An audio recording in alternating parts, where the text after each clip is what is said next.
Hello everyone, welcome to GS of Civil Services Classes YouTube channel. My name is Anjali और आज की video में हम एसे जो कि एक इम्पॉर्टेंट पार्ट है मेंस का उस पर बात करेंगे।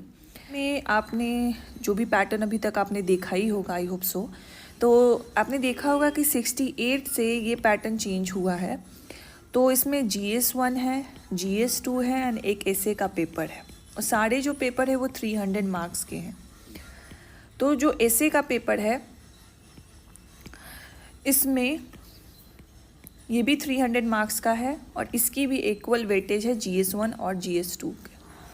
तो ऐसे एक गेम चेंजिंग पेपर हो जाता है to get higher marks in mains examination and accordingly to get a better ranking in the final selection. So हम ऐसे को देखेंगे और ये वीडियो आप पूरी देखिएगा। इसमें हम जो भी इम्पॉर्टेंट पॉइंट्स हैं ऐसे को लेके, फॉर एग्ज़ाम्पल कितने ऐसे होते हैं, कैसे ऐसे होते हैं, किस ऐसे को हमें कैसे अप्रोच करना चाहिए, कौन सी सोर्सेज है, न्यूज़पेपर का क्या रेलिवेंस है, प्रैक्टिस कैसे करनी चाहिए, वर्ड लिमिट्स कितनी है, कौन कौन से इम्पॉर्टेंट थीम पे आपको ऐसे को प्रिपेयर कर लेना चाहिए। तो ये सारे पॉइंट्स को हम एड्रेस करेंगे। साथ ही साथ हम ये देखेंगे कि ऐसे की ओवरऑल स्ट्रक्चर कैसी होनी चाहिए। तो ये भी बहुत इम्पोर्टेंस रखता है कि ऐसे जब हम लिखते हैं तो हमारे दिमाग में जो ऐसे बना हुआ है, जो हम अपने हाई स्कूल्स के दौरान जो लिखते थे वो ऐसे लिखा हुआ है कि उस तरीके का निबंध लिख दो। बट जब आप सिविल सर्विसेज में आते हैं तो ऐसे का अलग ही इम्पोर्टेंस हो जाता है and you have to cover all the dimensions. तो हम वो सारे डायमेंशंस को देखेंगे कि इंट्रोडक्शन में आप कैसे कौन कौन से इंट्रोडक्शन के पैरामीटर्स को के अकॉर्डिंग लिख सकते हो, किस टाइप्स के इंट्रोडक्शंस हैं। सेकंड हम देखेंगे कि बॉडी में भी किस टाइप के पैटर्न को आप फॉलो करके बॉडी ऐसे का बॉडी लिख सकते हो। फिर उसके बाद कंक्लूजन देखेंगे। अकॉर्डिंगली हम फिर फिलोसफिकल ऐसे के बारे में बात करेंगे कि उसको कैसे हैंडल करना है। तो ये सारी चीज़ इसी वीडियो में हम डिस्कस करेंगे एंड ये वीडियो देखने के बाद आपको बहुत क्लैरिटी मिलेगी कि बीपीएससी के लिए जो मेंस में ऐसे है उसे हमें हैंडल कैसे करना है, उसको अप्रोच कैसे करना है एंड कि ऐसे को अप्रोच कैसे करें और क्या आपकी स्ट्रैटेजी होनी चाहिए। तो सबसे पहले 300 मार्क्स के ऐसे होता है। इसमें हमें 3 ऐसे लिखने होते हैं, 3 सेक्शंस होते हैं बेसिकली, सेक्शन 1, 2 एंड 3। हर एक सेक्शन में 3 से 4 ऐसे के टॉपिक्स लिखे होते हैं जिसमें से आपको एक सेलेक्ट करना और उस पर ऐसे लिखना है। और ये 100 मार्क्स का हो गया, ये भी 100 मार्क्स का हो गया, ये भी 100। और जो थर्ड सेक्शन होता है वो बिहार के इडियम्स पे बेस्ड होता है। बिहार की जो लोकल लैंग्वेज की इडियम्स होती हैं उस पे बेस्ड होता है। तो ये थोड़ा फिलोसफिकल एंगल में चला जाता है। ये दोनों जैसे आप 68 का देखोगे तो 68 का जो ऐसे पेपर था वो कंपैरेटिवली हार्ड था विथ रिस्पेक्ट टू 69 में तो जो कन्वेंशनल टॉपिक है उस पर आ गया था सेक्शन 1 और 2 में। बट 68 में क्या था, सारे तीनों ही सेक्शन क्या थे, फिलोसफिकल थे। तो जो लोग फिलोसफिकल नहीं तैयारी करके गए होंगे, प्रैक्टिस करके नहीं गए होंगे, तो उनको 68 में काफ़ी प्रॉब्लम हुई होगी। तो हमें दोनों बैलेंस लेके चलना है। हमें जो कन्वेंशनल टॉपिक्स हैं वो तो लेके चलना ही है, प्लस हमें फिलोसफिकल भी लेके चलना है ताकि बीपीएससी वहाँ पे जो भी गेम खेल ले हम प्रिपेयर हैं भाई, प्री हैंडेडली प्रिपेयर हैं और वहाँ हम अच्छा ही करके आएंगे। तो 3 सेक्शंस हो गए। अब हम इस पे भी आते हैं कि वर्ड लिमिट क्या होती है। तो ऐसे आप GS1 और GS2 में बहुत बच्चे पूछते हैं वर्ड लिमिट क्या है, वर्ड लिमिट क्या है। तो आप जब भी क्वेश्चन पेपर देखिएगा ना तो वहाँ पे स्पेसिफिकली लिखा नहीं होता GS पेपर 1 और GS पेपर 2 में, बट ऐसे में लिखा है ये है 700 to 800 वर्ड लिमिट्स के अंदर इसको लिखना होता है। ऑलराइट तो ये हो गया ओवरऑल कि पेपर की बात हो गई कि बीपीएससी के पेपर में हमें ऐसे को कैसे हैंडल करना है। अब हम आते हैं थर्ड की स्ट्रैटेजी क्या होनी चाहिए। और उससे पहले आई वुड से कि पहले हम सोर्स पे बात कर लेगा कि आपकी सोर्स क्या होनी चाहिए। तो 4 और 5 को हम बात कर लेते हैं। तो देखिए, सोर्स इंग्लिश मीडियम के लिए एज ए कोई स्पेसिफिक सोर्स नहीं है जहाँ से आपके सारे टॉपिक्स कवर हो जाए। और वो सारे सोर्सेज जो आपको कंपाइलेशन में मिलते हैं वो मुझे यूज़फुल नहीं लगते हैं। तो सोर्स के लिए बेस्ट यही रहेगा कि आप बस जो ऐसे की स्ट्रक्चर है ना, उसके एसेंस को समझिए। वो अगर आप समझ गए, आपका सोर्स आपका GS1 और GS2 का प्रिपरेशन है, तो एसेंस समझने के लिए मैं जो भी मेरे चैनल से जुड़े हैं और जो भी मुझसे पहले से जुड़े हुए हैं, टेलीग्राम से जुड़े हैं, तो उनको पता होगा कि मैं एक ही वो बुक रिकमेंड करती हूँ फॉर द इंग्लिश मीडियम। वो है अनुदीप दुरी सेठी सर की बुक है, ऑल इंडिया रैंक 1 थे यूपीएससी में, उनकी ऐसे पे बुक है फंडामेंटल्स ऑफ ऐसे। इसकी PDF मेरे टेलीग्राम चैनल पे अवेलेबल होगी और सर की साइट से आप इसको परचेज भी कर सकते हैं। बहुत अच्छी बुक है। इसमें आपको ना पूरा एसेंस मिल जाएगा कि ऐसे को एक स्ट्रक्चर में तोड़ के सर ने बताया है कि कैसे हमें इंट्रोडक्शन हैंडल करना है, मेन बॉडी जो है वो कैसे हैंडल करनी है, एंड कंक्लूजन कैसे हैंडल करना है। बहुत अच्छी बुक है। I definitely recommend. मेंटरशिप में भी हमने ये PDF प्रोवाइड करवा दी है और आपको भी वहीं से ऐसे के एसेंस को समझना है। हिंदी मीडियम के लिए, अगर हिंदी मीडियम के जो भी स्टूडेंट हैं, अगर उनको इंग्लिश पढ़ने में दिक्कत नहीं होती और वो समझ पाते हैं, आई वुड रिकमेंड कि आप अनुदीप दुरी सेठी की ही बुक एक बार गो थ्रू कर लो। अगर दिक्कत होती है तो दृष्टि की एक बुक आती है जिसमें हमें वो टॉपिक्स नहीं देखने जिस पे उन्होंने ऐसे बना रखे हैं। हमें बेसिकली जो ऐसे का स्ट्रक्चर उन्होंने पहले बता रखा है कि इंट्रोडक्शन कैसे करना है, बॉडी कैसे लिखना है, कंक्लूजन कैसे लिखना है, वो वाले पार्ट को पढ़ना है, सो दैट आपको भी एक बेसिक अंडरस्टैंडिंग हो जाए कि स्ट्रक्चर को, जो ऐसे का स्ट्रक्चर है वो कैसा होना चाहिए और किस किस तरीके से किस किस टाइप का स्ट्रक्चर हम फॉलो कर सकते हैं।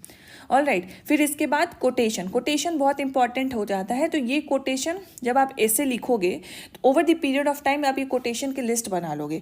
तो जो मेंटरशिप में जुड़े हैं उनको तो हम लिस्ट ही प्रोवाइड कर देंगे, जो जो इंपॉर्टेंट टॉपिक्स से रिलेटेड जो भी कोटेशन है, सो डैट आप उसी को रेफर करके आप ऐसे में उसको कोट कर सको। बट ये तो हम आपको प्रोवाइड कर देंगे, लेकिन बहुत टाइम ये होता है कि जब आप खुद से करते हो, मान लीजिए आपने एजुकेशन पे लिखा, आपने सर्च कर रहे हो आपकी एजुकेशन पे मुझे रिनाउंड पर्सनालिटीज़ की कोट्स दिखाइए, गूगल पे आप सर्च कर रहे हो, तो वहाँ से जब आप लिखते हो ना कहीं वो दिमाग में बैठ जाता है। जब आप ऐसे लेके किसी दूसरे के नोट्स पढ़ोगे ना तो वो कहीं ना कहीं बैठेगा नहीं और आप ज़्यादा उसको भूलने की टेंडेंसी रखते हो।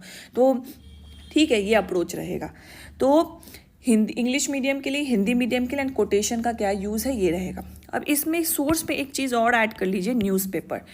अब अभी तो मेंस चल रहा है, तो हमें लाइन टू लाइन लाइक सारे पेजेस पढ़ना, फर्स्ट पेज पढ़ना, सेकंड पेज पढ़ना, बिजनेस वाला जो पेज है वो पढ़ना, ये सब पढ़ने की अभी मुझे नहीं लगता ज़रूरत है न्यूज़पेपर की। और ऐसे भी मैं न्यूज़पेपर कभी रिकमेंड ही नहीं किया है मैंने पढ़ना, ना मैंने खुद उसको पढ़ा है।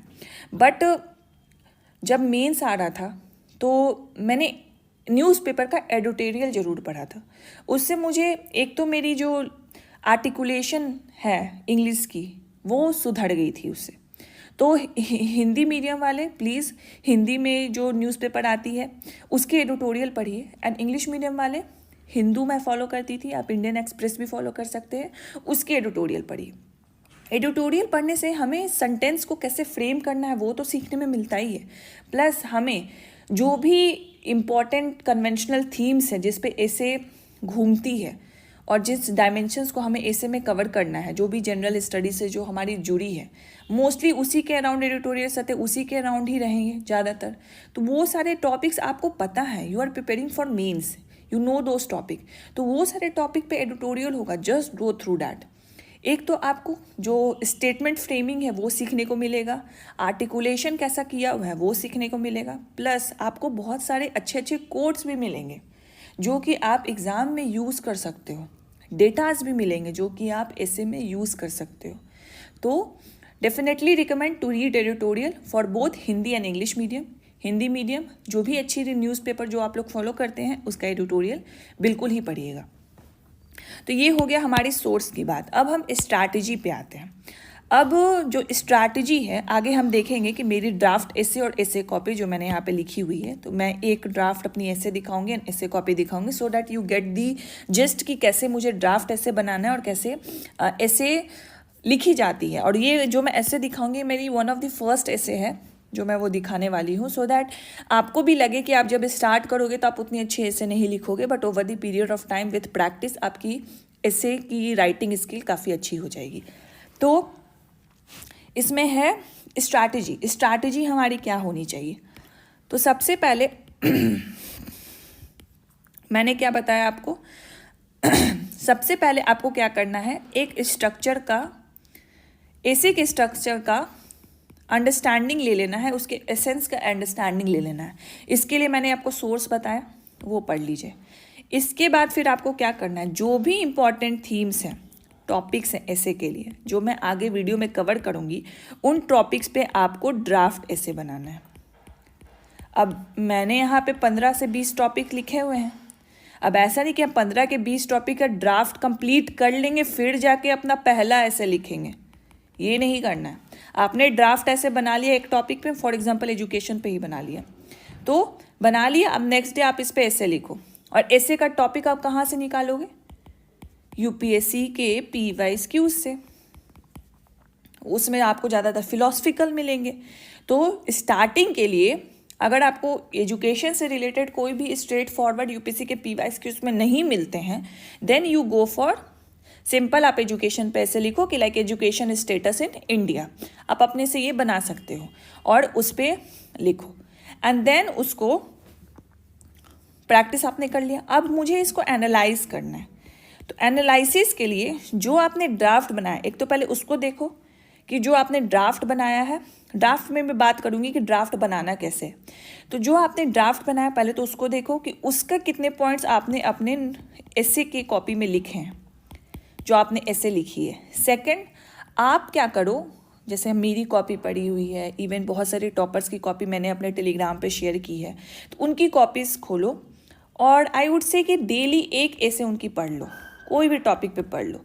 You will get multiple points, multiple benefit after reading the copies of the selecteds, क्योंकि वो उन्होंने वो चीज़ प्रैक्टिस कर ली है, फाइनल उन्होंने एग्ज़ाम में लिखा है और उसी कॉपी के बदौलत वो सेलेक्ट हुए हैं।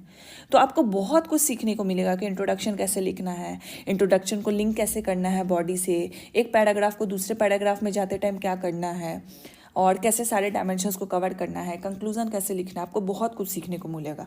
और हर एक टॉपर की और हर एक सेलेक्टेड की अपनी अलग स्टाइल होती है, तो उस स्टाइल से भी आप बहुत कुछ सीखोगे। And using all the mixture you can create your own style. तो इसीलिए आई वुड रिकमेंड कि एक टॉपर की कॉपी तो डेली पढ़ो। तो एक तो आपने एनालिसिस कर लिया अपने नोट से, तो कंटेंट के लिए एनालिसिस आपने ड्राफ्ट ऐसे से कर लिया। अब जो हमें ऐसे क्या है, ऐसे GS नहीं है, ये आपका दिखाता है कि आपकी कला, आपकी राइटिंग स्किल दिखाती है कि किस तरीके से आप किस आर्टिकुलेशन में अपनी ऐसे को लिख सकते हो। तो उसको हम सुधार कैसे कर सकते हैं, by reading the topper copies. तो मैंने अपने टाइम पे, जैसे अभी तो बहुत सारी BPSC गाइडेंस पड़ी हुई है, और अभी तो मतलब पहले तो RTI से हम कॉपीज़ मंगाते थे। अतुल प्रसाद सर जब से आए थे BPSC में, तो उन्होंने कॉपीज़ को लाइव कर दिया था, जिससे जो भी सेलेक्टेड है और जिन्होंने भी मेंस दिया वो अपनी कॉपीज़ देख सकते हैं। तो सबकी अभी तो मतलब बहुत ही है कि आप किसी भी की कॉपी निकाल सकते हो। टेलीग्राम पे सबने अपनी कॉपी शेयर की हुई है। And I like this community की, जहाँ पे जो सेलेक्टेड्स हैं वो खुल के आके आपको बता रहे हैं। पहले ऐसा कोई कल्चर नहीं था। 67 का जब मैंने एग्ज़ाम दिया था तब भी नहीं था, 67 के रिज़ल्ट के बाद भी नहीं था। ये 68 से ऑनवर्ड तब बहुत ज़्यादा ये पॉपुलर हो गया कि लोग आके ओपनली रख रहे हैं बात कि आपको किस तरीके से पढ़ाई करनी है। तो अभी तो टेलीग्राम पे, इवन यूट्यूब पे आपको इतनी सारी कॉपीज़ मिल जाएगी, बस उसको आप एक बार गो थ्रू कर लो। उससे आपको कला पता चलेगी कि मुझे लिखना कैसे है। ऐसे का कंटेंट आपने अपने ड्राफ्ट ऐसे से ले लिया और उसको मैच कर लिया टॉपर की कॉपी से, कि मान लीजिए आपने लिखा एजुकेशन पे भाई, और आपकी टॉपर की जो कॉपी है वो डेमोक्रेसी पे है, कोई बात नहीं, मुझे बस कला ना देखना है कि लिखना कैसे है, फ्लो कैसे बनेगा ऐसे का, मैं वो सीख रहा हूँ। कंटेंट तो मेरा रेडी है ड्राफ्ट ऐसे में, ठीक है। तो ये आपका हो गया ओवरऑल स्ट्रैटेजी। इसी तरह सारे टॉपिक्स, जो भी 15-20 टॉपिक मैं आगे बताऊंगी, उस पर आपको ड्राफ्ट ऐसे बनाना है। ड्राफ्ट ऐसे बनाने के बाद आपको प्रैक्टिस करनी है। अब ये प्रैक्टिस और टेस्ट हम कितने देंगे? शुरुआत में आई वुड से एक वीक में 2 ऐसे लिख लो, 2 नहीं तो एटलीस्ट 1 तो लिख ही लो। और पहले वीक में 1 लिखो, सेकेंड वीक से 2-2 लिखो, एंड अभी से ही ड्राफ्ट बनाना स्टार्ट कर दो। ड्राफ्ट बना लो, एंड जब आप GS भी पढ़ोगे, क्योंकि बहुत बच्चों की GS1 GS2 तो कंप्लीट है, जो भी पहले से मेंटरशिप में जुड़े थे, तो उनको यू नो दी कंटेंट तो आपको दिक्कत नहीं होगी ड्राफ्ट ऐसे बनाने में। और जिनकी नहीं है तो उनके लिए तो हम हैं ही, हम तो हेल्प करेंगे ही। और जो मेंटरशिप में नहीं जुड़े हैं उनको भी कोई ज़्यादा दिक्कत नहीं होगी। आपको क्या करना है कि बस उस टॉपिक को डालना है और सर्च करना है, उससे रिलेटेड जो भी वैलिड पॉइंट है, डायमेंशन है, उसके आधार पे आपको थोड़ा सा आउट सर्फिंग करना पड़ेगा इंटरनेट पे और एक जगह इकट्ठा करना पड़ेगा मटेरियल को ऐसे के लिए। और अगर आपने GS1 GS2 का आपको आइडिया है तब भी आपको दिक्कत नहीं होगी। और जो ओके, तो ये रहेगा। और प्रैक्टिस और टेस्ट जैसे मैंने बताया, फर्स्ट वीक में एक ही लिखो, लेकिन सेकंड वीक से 2-3 ऐसे लिखना स्टार्ट कर दो। और तो ये हो गया कि कैसे हम इसे को हैंडल करेंगे, क्या हमारी स्ट्रैटेजी होनी चाहिए इसे के लिए टू क्रैक दिस पेपर और अच्छा स्कोर लाएं हम इस पेपर में और 70th BPSC में ओवरऑल हमारी जो मार्क्स है वो इम्प्रूव हो जाए। ये सबके तरफ से ऑफलाइन मॉक टेस्ट होने वाला है जिसका हमने नाम रखा है अंतिम प्रहार। ये आपका लास्ट सोवर्ड होगा जो आपको यूज़ करना है 70th BPSC मेंस के लिए। तो दैट्स द नेम सिग्निफाइज। और अंतिम प्रहार में बिल्कुल BPSC जैसा रियल एग्ज़ाम में इन्वायरमेंट क्रिएट करके देती है, जो प्रोसीजर वो फॉलो करती है, हम डिक्टो वही प्रोसीजर फॉलो करेंगे। मुझे एक्सपीरियंस है 67, हाँ मुझे एक्सपीरियंस है 67, 68 एंड 69th BPSC मेंस का। तो आई नो द प्रोसीजर कि क्या होता है उसके अंदर एंड कौन कौन प्रोसेस से वो जाते हैं। एक कैंडिडेट जाता है, फिर उसके बाद वो टेस्ट लिखता है। तो आई वुड से कि अगर आप एक ऑफलाइन टेस्ट देना चाहते हो तो देन चूज़ GS हब, ठीक है। And you will get to know in detail कि क्या क्या प्रोसीजर रहेगा। आपका एडमिट कार्ड प्रोवाइड कराने से लेके आप जब सेंटर पे आओगे अपना एग्ज़ाम देने, तो जो चेकिंग होती है उसी तरीके से हम करवाएंगे, अटेंडेंस लेंगे आपका, एंड जो भी वहाँ प्रोसीजर फॉलो होता है हम उसको सेम टू सेम मैच करने की कोशिश करेंगे। एंड आई वुड से कि जो क्वेश्चन पेपर होगा, क्वेश्चन पेपर का फॉर्मेट तो है सेम होगा ही ऑब्वियसली, जो आंसर बुकलेट भी रहेंगे वो भी सेम रहेंगे, जो नंबर ऑफ़ पेजेस जो BPSC प्रोवाइड करते आ रहा है अभी तक 68 और 69 में, उसी को फॉलो करते हुए हम आपको प्रोवाइड करेंगे। तो ये फील लेना रियल एग्ज़ाम से पहले ऑफलाइन में आके बिल्कुल सेम टू सेम, ये कहीं ना कहीं आपको पहले से प्रिपेयर कर देता है कि उस दिन भी आपको कौन सी प्रोसीजर फॉलो होगी। मे बी बायोमेट्री वगैरह चीज़, वो चीज़ हम नहीं इंक्लूड कर पाएंगे, वो एक चीज़ एक्स्ट्रा रहेगी आपके BPSC में, लेकिन बाकी सब चीज़ आपको इंक्लूडेड मिलेगा इसमें।